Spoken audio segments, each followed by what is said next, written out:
Assalamu alaikum. This is question number 11, part F from exercise 4B D3, page number 97, 7th edition. Basically, we were discussing indices, and this is exercise 4B in which we solve the zero property law and the negative exponent law. This is a different type of question in which you have to use the basic laws of indices to solve the question. The question is basically we have bracket m cube n to the power minus 1 upon 4 whole power 4 divided by fifth root of 32 m4 and n minus 8. This is the question, and we have to simplify this question using the laws of indices. So first of all, I am opening this bracket and I can see that there is a 4 outside the bracket. So I will be giving this 4 to each and every member that is present inside the bracket. So I will write it just like this. This is an cube. So I will give it power 4. And this is n to the power minus 1 upon 4. So I will also be giving the whole power 4 to it.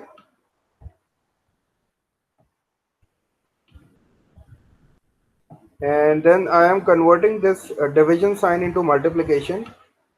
And you know that whenever this division sign is converted into multiplication, the fraction which is after this sign flips up. So I will write it like this: 1 upon this will be 5, and everything will be inside it.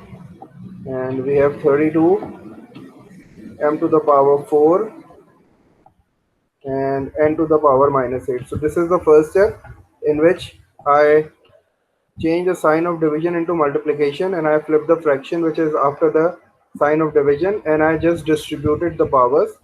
So in the next step, I can see that there are two powers on one base. So I can apply the double power law. Double power law means I have to multiply the bases. I have to multiply the powers. So 3 multiplied by 4 will be 12. So it will be m12, and then I can clearly see that this 4 and 4 can be reduced, and the remaining will be n to the power minus 1 times, and now I'm converting this fifth root into the power, and we have discussed it before that we can convert this square root into power. And what will be the power? The power will be half.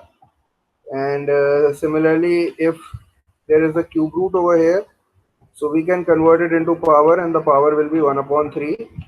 So here, since it is the fifth root, so I can convert this fifth root into power, and I can use a bracket, and inside the bracket I will write everything which is inside this root sign, that is 34 to the power 32 m to the power 4 n to the power minus 8, and the whole will be bracket close, and I am converting this, so it will become 1 upon 5 as the power. So I cannot further solve it, so I will repeat it. I will write this as it is. This will be m12 and n to the power minus 1, and now I can make a line like this, and I can write this into the denominator, and I am giving this 1 upon 5 power to each and every member. So I will write 32, and then I will use a bracket like this, and I will write 1 upon 5. Since I am distributing the powers, so I will give the powers to each and every member, each and every term which is inside. And again, m to the power 4 is also being given 1 upon 5.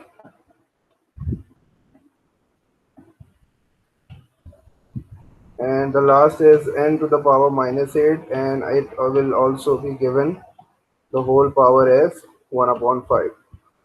So this was all just basics. We are just following the basics of indices, and it is a bit lengthy question. It is a dangerous question as well. There is a very every chance of you getting a mistake if you are not following the steps properly. So I will recommend you to solve this type of questions in detail, so that there will be no chance of error. I am rubbing this because I will need some space over here. So now, what will be my next step? My next step is that uh, I can write 32 to a power 5 so that this 5 can be reduced. So I will just change the form of 32, and this denominator will be repeated, this numerator will be repeated, that is m to the power 12, and then I have n to the power minus 1, because this cannot be further simplified, so I am repeating my steps. And now I can work on the denominator. I can write 32 as 2 to the power 5, just to make sure that the power can be reduced. This power can be cut out if I'm writing it like this. And then I'm multiplying the powers. I am multiplying the powers, so m will be, when I will multiply 4 and 1 upon 5, it will become 4 upon 5.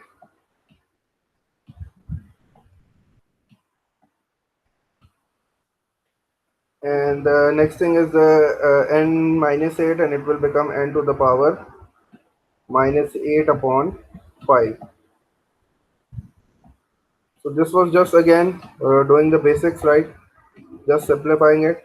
And now you can see that this 5 and this 5 can be reduced, and 2 will be the alone. So now what I'm doing, I'm just shifting this. I know that there is a m in the numerator and there is a denominator m, and I see that they are being divided. So I can use the law of indices.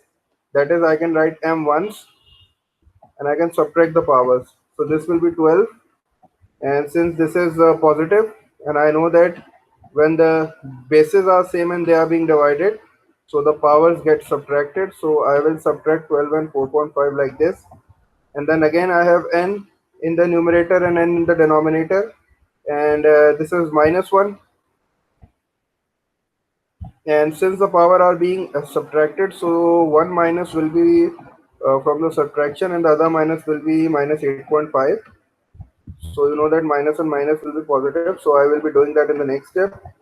And there is nothing but 2 in the denominator, so I will write 2 in the denominator like this. And now, since I know that these are two fractions, so I will take the LCM, and the LCM will be 5,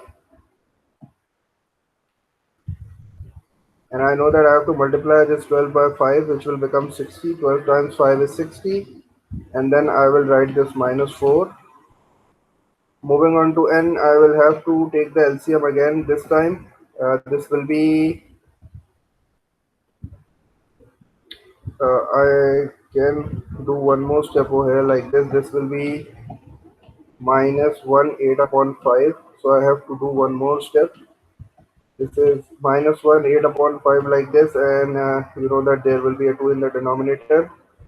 So I'm writing this 2 in the denominator, and I know that this is m, and 60 minus 4 will be equals to 56. So this will be 56 upon 2.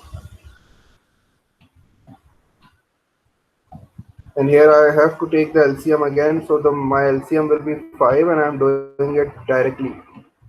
My LCM is 5, and I know that I have to multiply this by 5. So this will be minus 5 plus 8, which will be equals to 3.